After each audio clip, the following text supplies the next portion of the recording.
Lupus LA would like to thank our generous sponsors for their support of the Your Story, Our Fight podcast. We thank GSK for their focus on autoimmune disease and their continued support of Lupus LA. Hello and welcome to another episode of the Lupus LA podcast, Your Story, Our Fight. I'm your host, Adam Selkowitz, and thanks to our incredible sponsors, GSK Pharmaceuticals, for allowing us to share these amazing lupus stories, as I always say. And today is no different.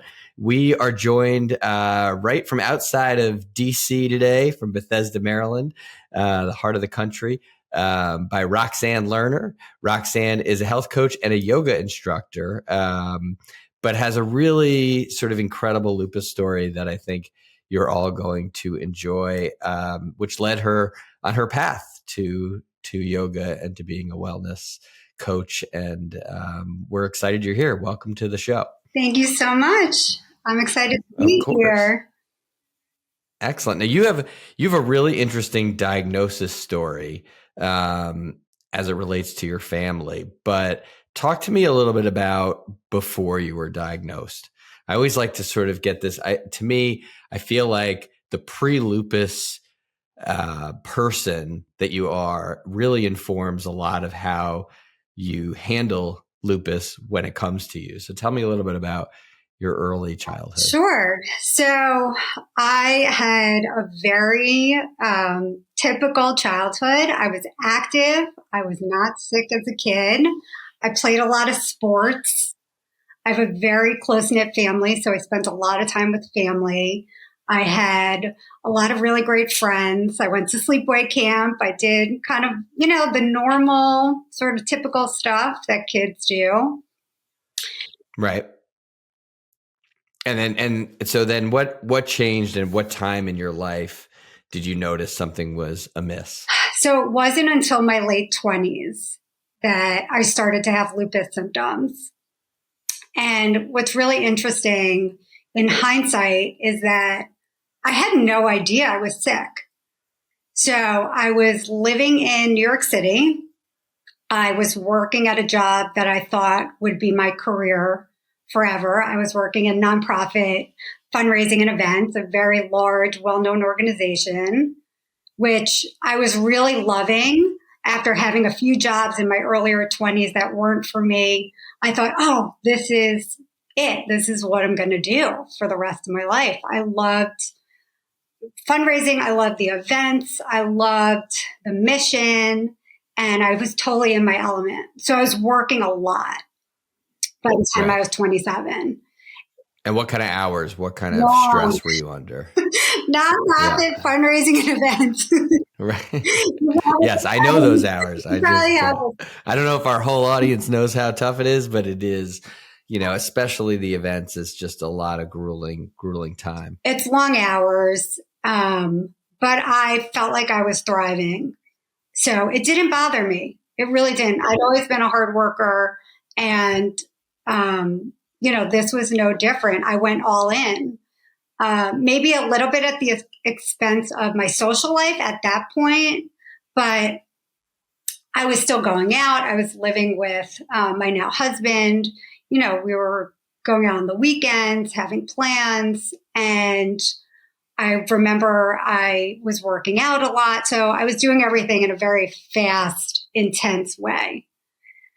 And I didn't realize at the time, but I was having extreme fatigue, pushing through it.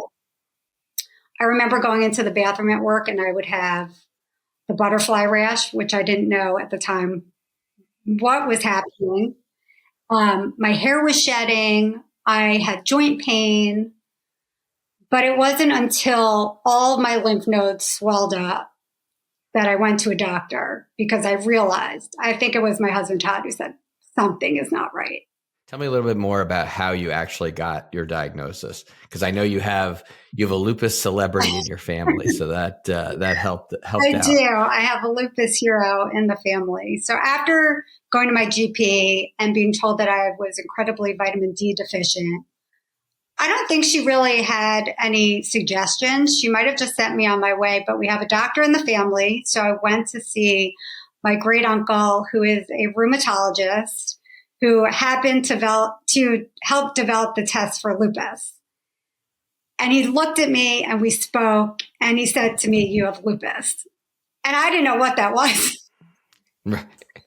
And you said, well, of course you think that because you're the lupus guru, right? You know and what I thought? I thought if he's telling me this, it has to be true. Right. And again, in hindsight, now I realize how truly lucky I was to have him, because I now know how long it takes on average for people to be diagnosed with lupus. So even though these things are brewing for years, and in the months leading up to being sick, to being diagnosed, it could have gone on so much longer. So I feel incredibly fortunate. Yeah. What was the timeline from the first doctor's visit to your uncle saying? It was probably very quickly. It was probably a matter of weeks. Yeah, that's great. I mean, and did he then take your care and put you on treatment? And so he was semi-retired. A lot of the hospitals didn't want him to retire. So he was like on the brink of retirement. And he sent me to an amazing doctor at NYU who treated me. And actually, my doctor at NYU wasn't 100% convinced it was lupus. He thought it might be mixed connective tissue.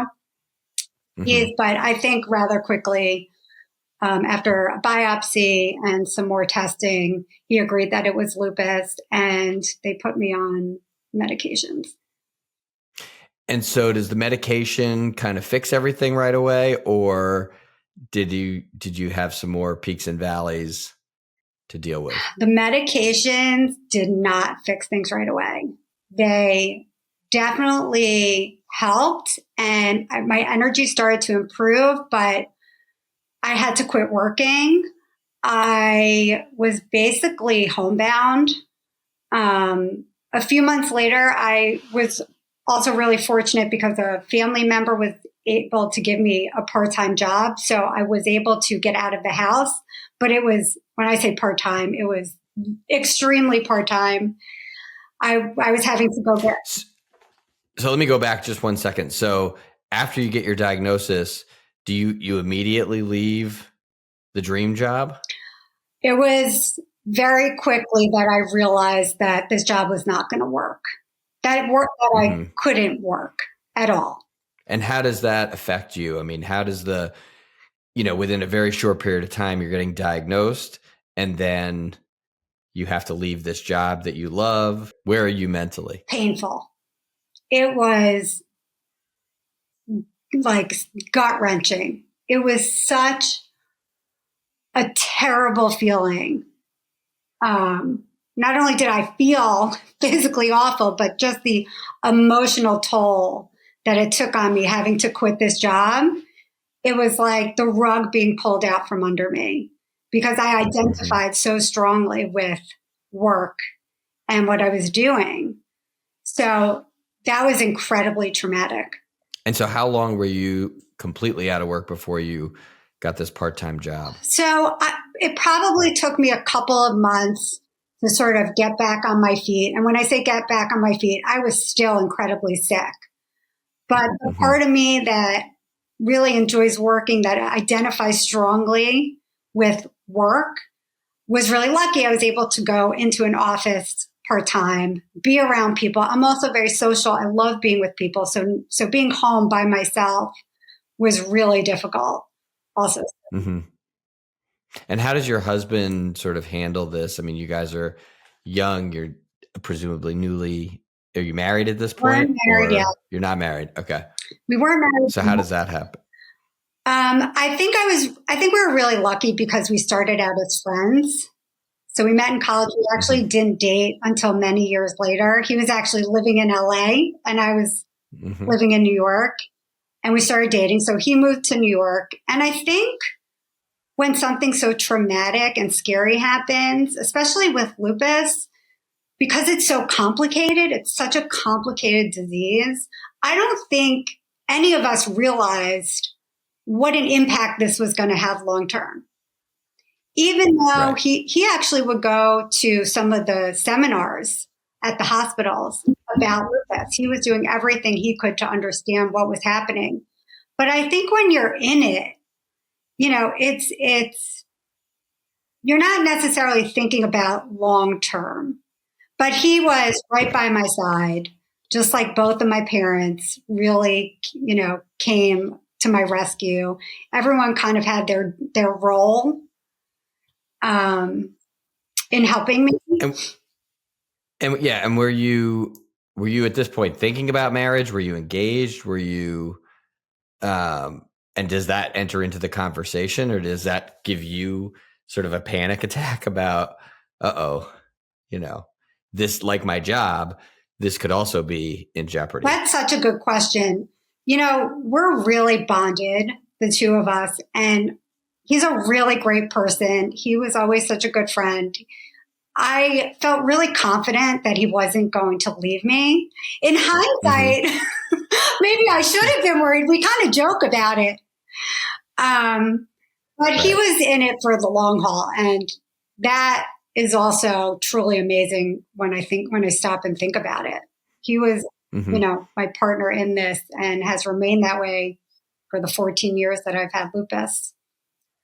I hear that. I mean, we actually hear that surprisingly often when it comes to significant others. And I have the same story. Well, I was already diagnosed, but so my now wife went into it knowing what she was getting into, but I think she was too young to really understand what we have an age difference. So now she knows what the real deal is. But I think that it's, there is a sort of joining together and fighting together, because I think the disease is manageable with the right support and the right doctors and the right care. And I think the right partner is a big part of that. I totally agree. And I can't say the same for everybody in my life. When you're in your 20s and you can't go out to bars, some friends sort of slip away. And that was also very painful. There's a lot of loss when you get sick. Yeah, because you have to change your lifestyle. Exactly. For sure. So you go back to this part-time job, you sort of get stabilized. What's next? What's next is that a friend of a friend introduced, and I'd always been very much into health. So I actually was a vegetarian my whole life. I was into yoga and working out. Obviously, I couldn't do those things in the same way, but I knew when I was moving, I felt better, even if I just went for a 10-minute walk and went home, and that's all I could do. And then somebody recommended to me a meditation teacher, this young person who was giving talks in New York City. And I thought, okay, I'm willing to try anything. She thought that maybe this would help me sort of de-stress from, the heaviness of getting sick and all the things we know that goes on emotionally. So I started to go to these talks and I was reading these books and I started meditating. And I didn't really know what I was doing at the time, but I knew I felt a little better. So I picked that up. And then, slowly I started to feel better. It really took a few years to get to a place where I could say I was better. Sure. But what is what is that experience like for those who don't know about meditation? What is that experience like? Sure. So as someone who was always very anxious and living in overdrive, now I know that's fight or flight, where cortisol levels are elevated, the stress response is chronic. I knew that my racing, ruminating mind, what the meditation teachers call monkey mind, quieted down. So I was calmer. I felt more peaceful. And I didn't understand why for many years. But you knew it was helping, and then that, what I want to do now, I want to take a break, and then we're going to talk about how that meditation class set you on this road to wellness and yoga and health, and we'll talk all about your business. We're just going to take a quick break, so we'll be right back with Roxanne Lerner. Lupus LA's Facebook Live Chat series connects leading lupus and health experts with our community to answer the most current and important questions. For more information, visit lupusla.org. We are back on the Lupus LA podcast, Your Story, Our Fight. We're talking to Roxanne Lerner, and we were talking about meditation before the break. And now we're going to turn that into, you're going to tell me how you turn that into the study of yoga. So about a year after Todd and I got married, we decided that we weren't doing all that New York City had to offer, and it was time to move. So we were looking at either LA or down in the DC area. And we ended up down here where we have family. Right. And we lived in Bethesda down the street from a nonprofit wellness center that my brother-in-law told me about. And he said, I think you should go over there. People don't realize it's a nonprofit. They think it's your typical yoga studio. You're looking for part-time work. See what you think. So I went over there and I met with the founder, and it was like love at first sight. She really needed someone to help fundraise, raise awareness that this was a nonprofit, and I desperately wanted to work again. So she hired me for this part-time position as the development director. And I came in, I kind of did my thing, raising awareness and making it more widely known that this was a charity. And in the meantime, I'm around all of these yoga teachers, and she was a meditation teacher and a neuroscientist. And we had all different kinds of wellness providers, Reiki masters, Qigong teachers, acupuncture, massage therapists. So I started to try everything and really absorb this incredible energy in this space. And at the same time, I'm getting people to sign up for our yoga teacher training and our meditation teacher training. And my boss, who I got very close with, had her own healing journey using mindfulness practices. And so she said to me, I think you should take our yoga teacher training. And I was thinking to myself, I'm not nearly healthy enough to get through something like that. Right. Were you doing yoga classes at the time? Well, had you taken yoga? I probably took a few classes. I definitely was taking the meditation classes. Mm-hmm. And I was open with her about having lupus, but it's really hard to share. As close as I was, she was my boss. I didn't want her to know the extent of my health issues. And I was, again, something else I reflect on. I don't know how I worked those years. I was still pretty sick, but, there's something to be said about being out in the world that can be healing. I'm a firm believer in that. Yeah. Very healing to the soul. So again, I found, this was going from a large organization to a very small organization, but I felt right at home, and I felt this is where I was meant to be. And so I trusted her, and I signed up for the teacher training, and I ended up getting certified, and I worked at this organization for 8 years until we closed our doors after the pandemic. During my time there, it was terrible. It was really sad. Yeah. They're a virtual organization now, doing incredible things.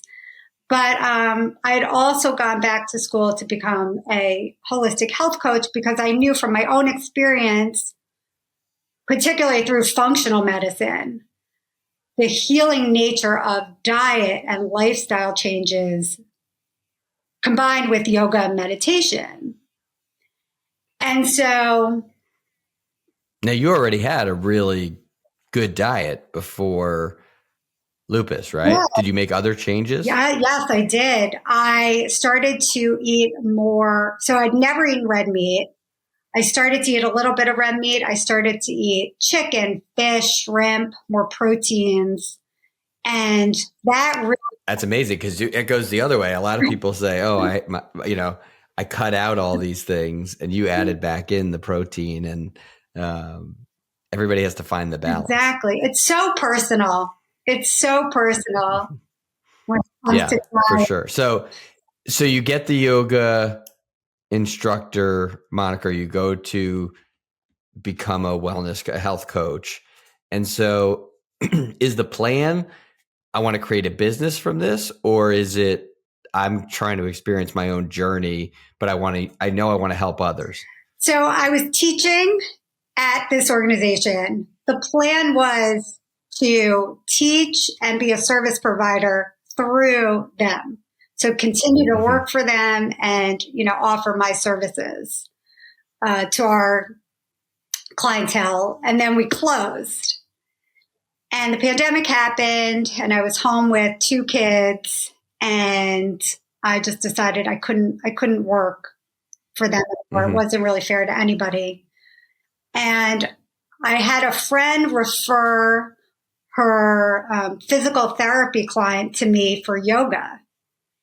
And so that was my gateway to teaching in person again in my house. I created a studio. That was a few years ago. And most recently, I started to share what I was doing on social media, how I came about Lupus LA. Right. And I've always been someone that if there's somebody in my life who meets someone diagnosed with lupus, they call me. So I've been helping people and sharing my story, and just making connections with other lupus warriors since I was diagnosed, being part of different fundraising events and such. But I always kept a little distance when it came to social media. And that changed this year. So, because I know that's a big leap, and I know it's a daunting task, really, to sort of put yourself out there on social media. What was sort of the first step you took? The first step that I took was actually meeting a few lupus warriors, seeing what they were doing as different kinds of holistic health providers, and seeing them do it in this really uplifted, joyful way, and basically stalking them and forcing them to Zoom with me. Right. Well, there you go. That's smart.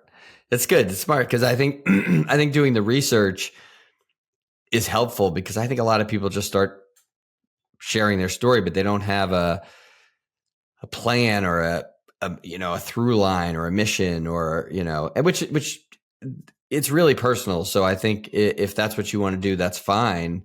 But I think the way you're doing it's very effective. Well, I also think so meeting people and thinking about all of the skill set that I had from all these years of working in nonprofit, I really love bringing people together.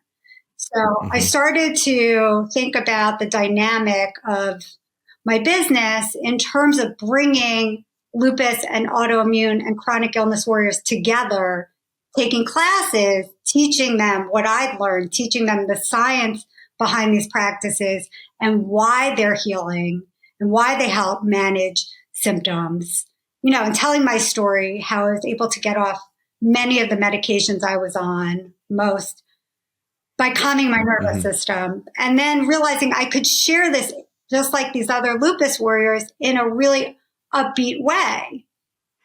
And the what I had encountered in our community as it relates to yoga, it was so negative. And I think that's why it took meeting people who were very joyful in their sharing and positive and hopeful, that I'm now able to talk about yoga and say to anyone who has been told to take yoga with the insinuation that this is a cure, because that's what I found. There's all these, memes and chronic illness humor and discussion about what has been recommended to you. And when people include yoga in this conversation, it's in a really negative way. And so I apologize because I feel sad for people. And I say to them, I'm so sorry that you were told this could be a cure, because we know there are no cures yet. But let me explain to you the science and why it can help. And also, I realize that people have taken classes that maybe they felt like they'd overdone it. It's kind of like dating, finding the right yoga teacher.